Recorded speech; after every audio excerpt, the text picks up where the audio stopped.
Day 210. Let me show you. The sun is trying to peek out for the first time in a few days. I mean, it did come out yesterday, but as far as a sunrise, it's been a few cloudy mornings, so it's really pretty today.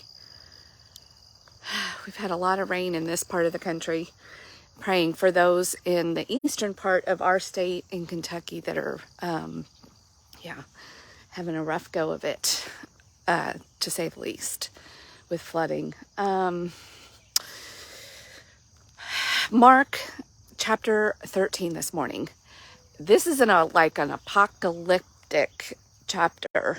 There's a lot in there, and it's easy to feel, I think it's easy to read it and feel overwhelmed, like, what the heck am I supposed to do with this? And do I have to be worried about end times and all of that? But at the end of the story, I think that's definitely one way we're supposed to read it, but not the only way. And at the end of the this apocalypse story, there is another parable, Jesus, that helps us to understand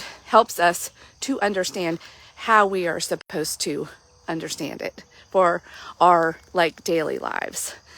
And it's not dissimilar to the parable of the 10 tenants, the landowner that left that we talked about yesterday. This was another property owner who has servants and who has to go on a trip, and there's a watchman, but they're not told when the owner's coming back. And so the feeling is you better be on guard doing what you're supposed to do, because you don't want to be caught when he returns unaware or caught off guard and be caught doing either what you're not supposed to be doing or having the things that you were expected to do left undone. And then you're scrambling and like a kid whose parents have left for the day with instructions of chores that need to be done by the time they're done, clean. But then you, as a parent, sometimes you want to intentionally catch them off guard to see what they're really up to when you're gone. That fearful kind of relationship. And we can get like that with each other, when we're living completely in our humanness, according to our survival brain and our ego. We get very attached to what other people think of us. And then we start living according to that instead of our higher purpose and maybe what God would have us do. Because often those two things are in conflict. But that is a hard, again, narrow gate, hard road to find, that we are warned about.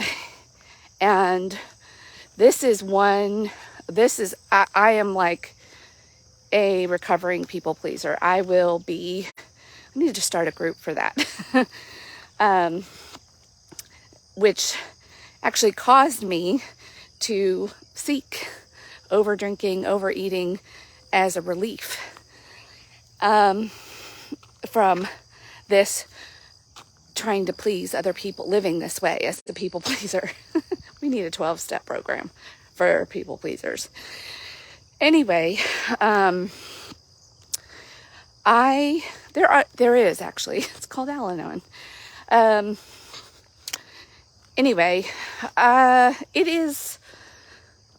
This is a hard one, and I'm going to share just personally some of the kind of dismantling that I've done to get because it's much easier to do what you ought to do from a place of wanting to do what you ought to do, instead of the outside pressure to, I better do this, because that fearful way of life, I don't think is what God has in store for us. That's what religion does, though, and that's what, when you only understand religion through the lens of keeping rules and the father, the slave master coming, living from that place is exhausting. Because again, when you want to do certain things, that's easy, right? We love to do what we want to do. So how do you live a life that is peaceful, uplifting for other people, responsible, the kind of godly prescription that we're given that actually brings its own rewards because you want to do it. But how do you make the shift from living according to man and rules and you better do this to over here where you just do certain things that are good, that are beneficial for you and even the common good, from a place of like, it's just who you are. It's what you want to do. And that way you are ready. You're ready whenever the end comes, whenever whoever comes home, you're not going to be caught because there's, nothing. Now, this is not about perfection either. This is also about, maybe the person that comes home might not be happy. Maybe you didn't meet an expectation they had for how the property was going to be kept, but you're not afraid. You're like, oh, yeah, I know.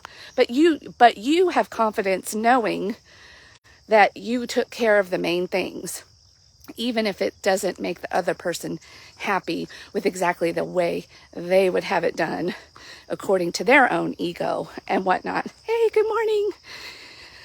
That's a hard, so I'm going to talk specifically about how I'm understanding this and even how it's played out in my life the last couple of days and my journey when I realized I was caught in the trap of people pleasing, living by rules, trying to be good all the time. It was exhausting. And I know I pronounced that with the G instead of an X, but that's okay. It was exhausting. And for relief, I was turning to over drinking, overeating, over checking out, like things that I knew were not good for me, but I was so exhausted. I needed relief somehow. So I was really, from my own self, trying to solve a problem for myself and thought it was self-care. And, my husband at that time actually used to go to bed earlier than I did. And I would stay up an extra hour just so I could watch what I wanted to watch on TV, have my little alone time. And usually the glass of wine was in my hand and maybe some popcorn would come out. And it was like, ooh, yay, finally alone. Nobody's watching me. I can do what I want.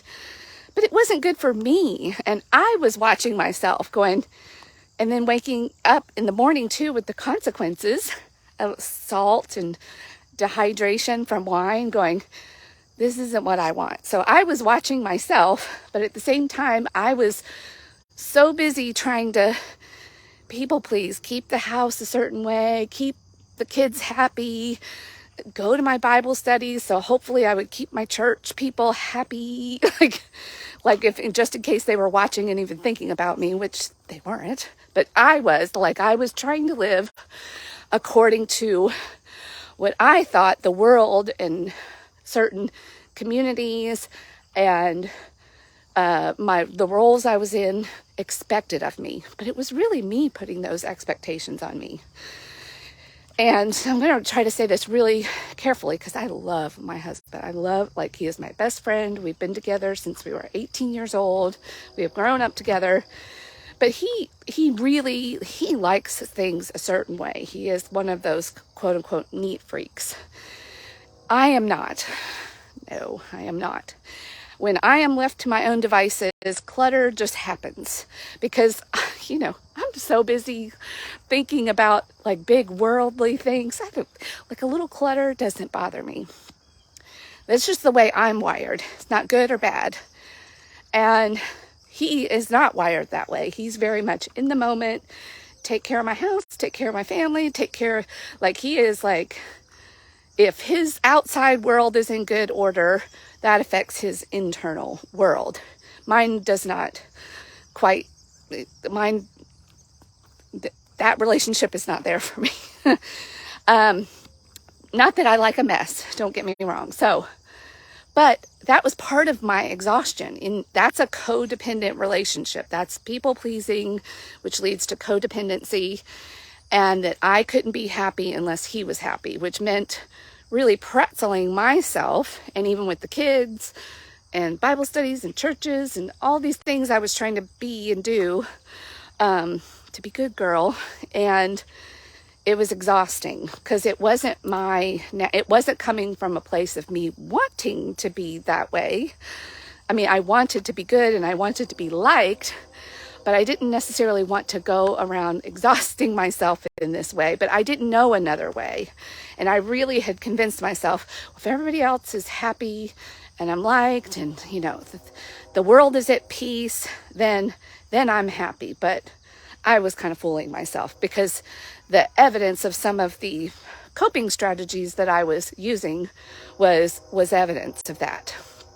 Because when nobody was watching, I was like, yay, I get to do what I want, which was spend time in books or watching shows and indulging in a little, indulging my palate, just to kind of satisfy what I wasn't feeding myself emotionally and relationally out in the world and my own soul.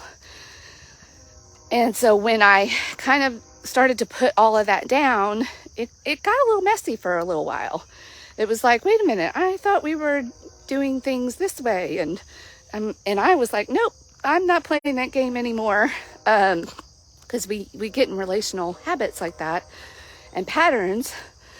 And when I started really trying to only live from a position of love, accepting that I was loved just as a human being that was created by a loving creator, and that the way I came downloaded to earth was not broken or wrong. It was just different. And I learned to lovingly accept him the way he is. It actually made me want to be a better housekeeper than coming from a place of having to do it. I hope y'all are tracking with me, to meet somebody else's expectations. And then I had to let go of, it's still not perfectly what he would like. That's okay. It's good enough. And if he wants it to be a little bit better, or, you know, what he thinks is a little bit better to meet his expectations, he can fill in the gaps and do that for himself. But I'm not wrestling myself. It's good enough. And we do both travel a lot, and so sometimes he's gone, and, you know, I'm not living under stress going, what if he comes back, and having to do the house a certain way. It really, I keep a good house for myself now because I want to, not because I feel like I have to. And this is just one example, which, interestingly enough, I don't overeat as much anymore. I was able to quit drinking wine. Well, I did that first, but now I don't want to. None of that is a struggle for me anymore. My desires have changed as who and what I'm focused on and worried about who's watching me when I'm gone. And it's myself, living with integrity, taking care of my body, which is a, you know, holy temple dwelling, and thinking from that perspective gives me peace, which, interestingly enough, has actually improved my relationships with my family, because I'm not fearful anymore of them or what they will think. And they know that, like, that's not a good energy that we put into each other. And it actually allowed them to relax. And now my husband can, like, vacuum all he wants without me taking it personally and thinking, oh, he doesn't think I'm doing a good job. And meanwhile, I was just trying so hard to do a good job. No, he just likes to vacuum. It's okay. And that's just one example personally that came to mind. You know, I'm not like that little kid anymore. That's what I was living like, was that little kid who was always afraid of getting caught. When my church people find out, and my Bible study friends find out that I had too much wine, would my church kick me out if they knew how much fighting there was going on at home and how unhappy, you know, like, yeah, living to satisfy people and being on guard for when people come home, and how you find yourself living when maybe you do have the house to yourself will give you a lot of clues. It may not be the clues that you want, but, you know, we can't change things when we don't know, aren't willing to look at ourselves honestly and really look at our honest motivations and then work on changing them. Now, I feel like I'm just now starting to get it a little bit. And this has been a couple of years of really working on it, but through even reading God's word for myself, not looking to anybody else to interpret it, letting it speak directly to me, keeps reassuring me, child, you're on the right path. You are on the right path. And nobody can take that away from me. Like, that is what God, when God is for you, who can stand against you? No. And even if the people around me at some point decide, you're just not making me happy anymore, you're not meeting my needs, and if it's in conflict with what God would have, what path God would have me be on, I'm gonna be like, oh, I'm so sorry about that.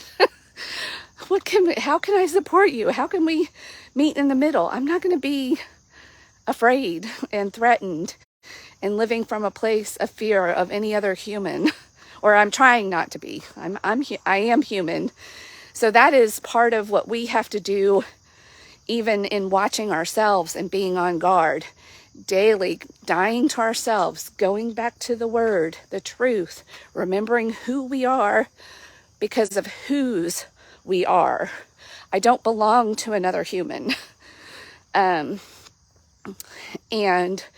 even if their human self is telling them that I'm a threat, or that I'm not doing whatever I'm supposed to be doing because of how they're feeling in response to that, that's their journey. And that, I'm telling you, like, to start living from this position is a whole different ball game. And it's freedom giving. And even if the apocalypse were to happen, if that's part of what Mark 13 is talking about, I feel ready. I feel like one of the chosen ones, because I'm choosing. And again, this is not a cocky, this is a humbling process. Like, I am, I am saying I don't have it all figured out. And it actually allows me, when other people in my life are being human, fully human, and maybe not happy or moody or whatever, it's like, gosh, yeah, I have compassion now. It's tough being a human. It's complicated. It's messy. Like, we've got, two different things going on in our brain that are often in conflict with each other. The higher way is actually the way of wisdom, freedom, love that will set you free. But man, that survival ego brain seems so right, and it seems so true and so urgent and so you.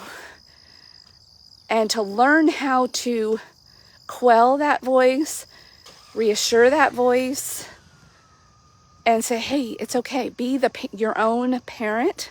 Say, it's okay. I got you. I hear you. Because you do need to listen to it sometimes. So, like, literally, it will tell you if something is there and threatening you, and you need to run and get out and escape. So we need that part of us.